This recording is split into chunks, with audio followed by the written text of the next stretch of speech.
राधे राधे, हरे कृष्णा। कैसे हो आप सभी लोग? आशा करती हूँ आप सभी परम मंगल में होंगे, स्वस्थ होंगे, अच्छे होंगे। सबसे पहले आप सभी को 5 दिवसीय त्योहार की बहुत बहुत शुभकामनाएं। 5 दिवस का जो त्योहार होता है वो धनतेरस से प्रारंभ होता है और आज मैं आप लोगों को बताने वाली हूँ कि धनतेरस पे आप लोगों को 13 दीपक दान करने की कितनी बड़ी महिमा कही गई है। आप लोगों को पता है कार्तिक में दीपदान की कितनी बड़ी महिमा है।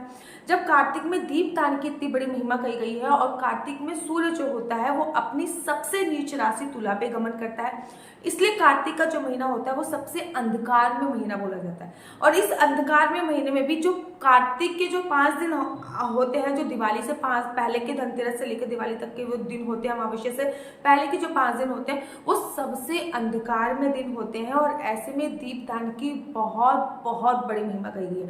शास्त्रों में ये भी बताया गया है कि कार्तिक के महीने में अगर कोई बुझा हुआ दीपक भी दान कर देता है ना, मतलब किसी का दीपक जल रहा है वो बुझ गया तो आप अपने माचिस से दोबारा से वो दीप दान कर लेते हैं ना, तब भी आपको वैकुंठ लोक की प्राप्ति होती है। तो धनतेरस त्रयोदशी पे बनाया जाता है और त्रयोदशी पे 13 चीजें दानों का विशेष महत्व होता है और 13 दीपक दान की इस दिन विशेष महिमा कही गई है। सबसे पहले तो जब आप धनवंतरी जी की विशेष ये जो दीपक दान करने हैं ना आपको 13, ये आपको शाम के समय दान करने। याद रखिए दीप दान की जो महिमा कही जाती है वो शाम के समय ही होती है। प्रदोष काल में 7 साढ़े 7 बजे के आसपास आपको दीप दान करना है। सबसे पहला जो दीपक आपको जलाना है वो दीपक आपको कुबेर जी का दीपक जलाना होता है। वो कुबेर जी का दीपक भी उन 13 दीपकों में से एक बोला जाता है जो कि कुबेर दीप के नाम से संबोधित है। अगर आपके पास एक ऐसा दीपक है जिसको कुबेर दीप कहते हैं तो बहुत अच्छी बात है। अगर ऐसा दीपक नहीं है तो एक पीतल का दीपक, सरसों के एक पीतल का दीपक घी का जलाइए, उसको कुबेर दीपक के नाम से संबोधित किया जाता है। और जब भी आप धनतेरस की पूजा अर्चना वंदना करते हैं तो वो दीपक वहां पे जला दिया जाता है। एक दीपक वो होता है। एक दीपक हमारा होता है जिसको हम बोलते हैं यम का दीपदान, चतुर्मुखी दिया होता है। याद रखिए चारों बत्तियां अलग अलग होती हैं और चारों बत्तियां एक तिल्ली से अगर आप जला सकते हो तो सर्वोत्तम है, नहीं तो बत्ती से बत्ती नहीं जलानी, दूसरी तिल्ली का उपयोग करना। और ये दीपक हमेशा रात्रि को जलाया जाता है जब सभी लोग सो जाते हैं। धन त्रयोदशी पे यम के दीपक दान की बहुत बड़ी महिमा कही गई है। ये आपको घर के मुख्य द्वार पे दक्षिण दिशा में जलाना होता है। ये चतुर्मुखी होता है और इसको जलाने का जो पूरा नियम है, पूरी विधि है, वो मैंने आपको ऑलरेडी बता रखा है। ये सरसों के तेल का जलाना होता है और ये धन त्रयोदशी से प्रारंभ करके भाई दोस्त तक चलाना होता है। अर्थात ये 29 से प्रारंभ हो जाएगा तो 29 को, अगर आप एक ही दिन जलाना चाहते हैं तो 29 को।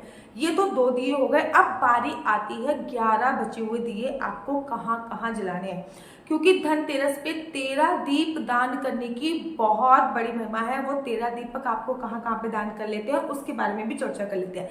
2 दीपक आपको घर के मुख्य द्वार पे दान करने होते हैं। जो भी दीपक घर के मुख्य द्वार पे दान करना होता है उसकी जो बत्ती होती है वो बाहर की तरफ होती है, लंबी बत्ती होती है। इस बात का ध्यान रखिए। जो घर के बाहर जो दीपक जलेंगे वो तिल के तेल के, ये 11 दीपक में से आपको कुछ दीपक तिल के तेल के जलाने हैं, कुछ घी के जलाने हैं और कुछ सरसों के तेल का जलाना है। जैसे कि सरसों के तेल का जो दीपक होता है वो एक आकाश दीप दान कीजिए और एक यमराज के दीपक का दान कर देना है, वो सरसों के तेल का होगा। बाकी कुछ घी के होंगे और कुछ सरसों और कुछ तिल के तेल के होंगे। घर के मुख्य द्वार पे 2 दीपक जलाने हैं। एक दीपक तो आपने कुबेर का दीपक जला दिया, एक आपने यम का दीपक जला दिया। घर के मुख्य द्वार पे 2 दीपक जला दिए तो आपके 4 दिए यूज हो सके हैं।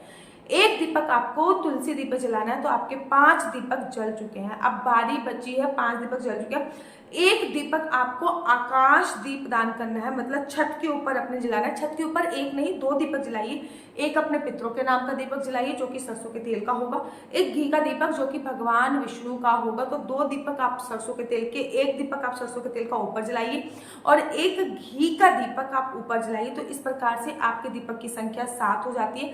7 दीपक आप जला चुके हो।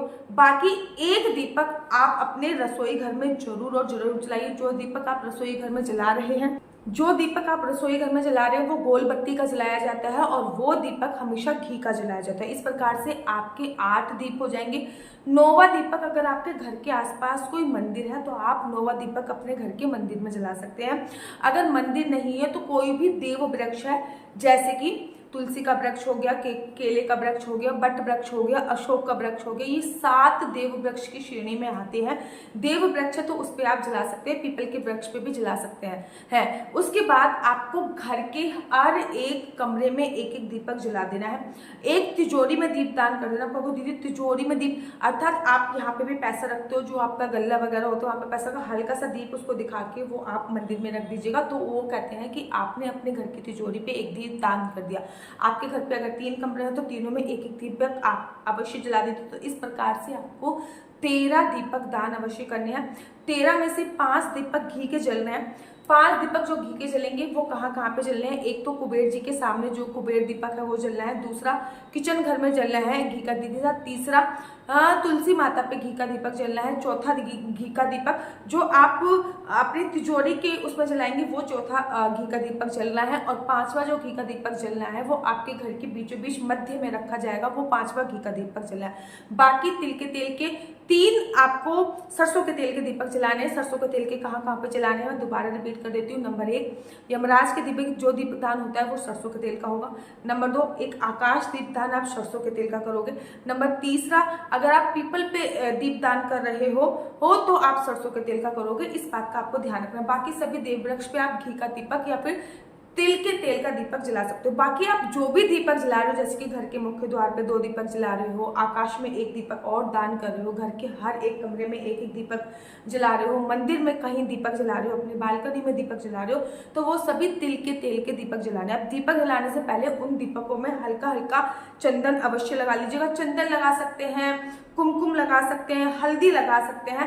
पहले तो उन दीपकों में हल्की हल्की एक एक बूंद हल्दी लगा दीजिएगा। फिर उनको आप तेल से घी से भरकर जब वो जलाने की आप कंडीशन में आओ तो उनमें आपको एक एक लौंग अवश्य डालनी है, क्योंकि धन्वंतरी जी ये जो है वो आयुर्वेद के देवता माने जाते हैं। तो एक एक लौंग जब आप डालोगे तो किसी भी प्रकार के आपके जो शारीरिक कष्ट हैं, जैसे जैसे वो दीपक जलेगा आपके शारीरिक कष्ट आपके शरीर से निकल जाएंगे। तो चाहे घी का दीपक जला रहे हो, चाहे तेल का दीपक जला रहे हो, चाहे आप सरसों के तेल का दीपक जला रहे हो, उसमें एक एक लौंग आपको अवश्य और अवश्य डालिए। याद रखिए यमराज के निमित्त 2 भी दीपक जला रहे हैं वो आप काले तिल जरूर उसमें डालिए, या फिर पितरों के निमित्त जो दीपक जला रहे हो उसमें काले तिल डालिए। बाकी सब में एक एक लौंग अवश्य डालनी है। यमराज के निमित्त दीपक कैसे जलाया जाता है उसके लिए ऑलरेडी मैंने YouTube चैनल पे अपनी एक वीडियो बना ली है। आप लोग आप लोग उस पर जरूर देख लीजिए कि यम का दीपक कैसे जलाया जाता है। उसके कुछ विधान होते हैं, क्योंकि वो दिया जलाने के बाद आपको पीछे नहीं देखना होता है, वो दिया जलाने के बाद अप एंड डाउन नहीं करना होता। वो दिया या तो आप कूड़े घर के पास ही जलाते हो या फिर आप घर के मुख्य द्वार पे दक्षिण दिशा की तरफ जलाते हो। वो दिया जलाने के बाद आपको पीछे मुड़ के नहीं देखना। उस दिए का जो वेस्टेड सामान है वो आपको घर पे नहीं वापस लेकर आना। ऐसे अनगिनत नियम है जो आपको फॉलो करने होते हैं। धनतेरस त्रयोदशी होती है तो त्रयोदशी के 13 दीपक दान की बहुत बड़ी महिमा होती है। अगर आपको इनमें से कुछ भी नहीं समझ में आ रहा कि दीदी ने ये क्या बोला है, कौन से दीपक जलाने हैं, कैसे दीपक जलाने, तो 13 दीपक या तो आप अपने घर के मंदिर में जला दीजिए या फिर अपनी दहलीज पे 13 दीपक जला सकते हैं। बहुत आसान तरीका है। उन 13 दीपक को या तो आप अपने घर के मंदिर पे जला दीजिए। अगर आपको ये समझ में नहीं आया कि कहाँ पे जलाने, कहाँ पे जलाने, कहाँ पे जलाने, अगर घर के मंदिर पे 13 दीपक जला दीजिए। अगर घर के मंदिर पे भी नहीं जला सकते तो घर की जो आपकी दहलीज है, जिसको चौखट भी बोलते हैं, चाहे आप फ्लैट एरिया में रह रहे हो चाहे कहीं भी रह, जिसको चौखट भी, वहां पे भी 13 दीपक दान कर सकते हैं। एक बात याद रखिए कि त्रयोदशी पे 13 दीपक दान की बहुत बड़ी महिमा है। पूजा के बाद ही दीपदान होगा, इस बात का ध्यान रखना है। दीपक हमेशा नए दीपक में दान होगा। केवल एक दीपक ऐसा है जो आप आटे का बना सकते हो और या फिर पुराना ले सकते हो। वो दीपक होता है आपका जो आप यमराज के निमित्त दीपदान करते हो। तो ये पूरी जानकारी शायद आपको बहुत ज्यादा अच्छी लगी होगी। आप लोग धनतेरस कब बना रहे हो, 29 को बना रहे हो या 30 को बना रहे हो, मुझे कमेंट्स करके जरूर बताइए। धनतेरस पे आप क्या क्या खरीद सकते हो ऑलरेडी यूट्यूब चैनल पे मेरी वीडियो पड़ी हुई है, आप जाके चेकआउट अवश्य कीजिए। अगर आप लोग अपनी कुंडली मुझसे दिखवाना चाहते हैं तो मेरा नंबर है 429202565। आपका बच्चा जॉब करेगा या बिजनेस करेगा तो किस क्षेत्र में बिजनेस करेगा, जॉब करेगा तो किस फील्ड में जॉब करेगा, किस चीज का बिजनेस करना चाहिए, कौन सी पढ़ाई उसको करनी चाहिए ताकि उसका फ्यूचर अच्छा बन सके, गवर्नमेंट जॉब करेगा या सरकारी नौकरी करेगा, डॉक्टर बनेगा या इंजीनियर बनेगा, ये सभी आप मेरे से कुंडली के माध्यम से जान सकते हैं। याद रखिए आपको केवल अपनी डेट ऑफ बर्थ मुझे बतानी है, डेट तारीख, जिस तारीख में पैदा हुए, जिस महीने में पैदा हुए, जिस साल में पैदा हुए, बाकी संपूर्ण जानकारी मैं आपको खुद दूंगी। आप इस नंबर पर मुझसे फोन करके अपनी शुभ मुहूर्त भी निकलवा सकते हैं। गाड़ी लेने का शुभ मुहूर्त क्या है, मकान लेने का शुभ मुहूर्त क्या है, आपकी कुंडली में बाहर जाने का योग है या नहीं है, बच्चा कंसीव करने का शुभ मुहूर्त क्या है, क्या मेडिकल ट्रीटमेंट से कंसीव होगा या नेचुरली भी कंसीव हो सकता है, क्योंकि शुभ मुहूर्त पे जो बच्चा कंसीव होता है वो बहुत योग्य संतान होती है। साथ ही के साथ आपकी शादी का योग कभी, सभी जानकारी आप मेरे से कुंडली के माध्यम से जान सकते हैं। याद रखिए, कुंडली देखना बिल्कुल भी फ्री नहीं है, इसके थोड़े से चार्जेस। और इस नंबर पे मुझसे किसी भी प्रकार के क्वेश्चन आंसर पूछने के लिए फोन मत कीजिएगा। अगर आपको मेरी वीडियो अच्छी लगती है तो आप अपने यूट्यूब चैनल हरि बोल को लाइक शेयर सब्सक्राइब करना बिल्कुल भी मत भूलिए। तब तक के लिए मुझे दीजिए इजाजत। राधे राधे, हरे कृष्णा, हरि बोल।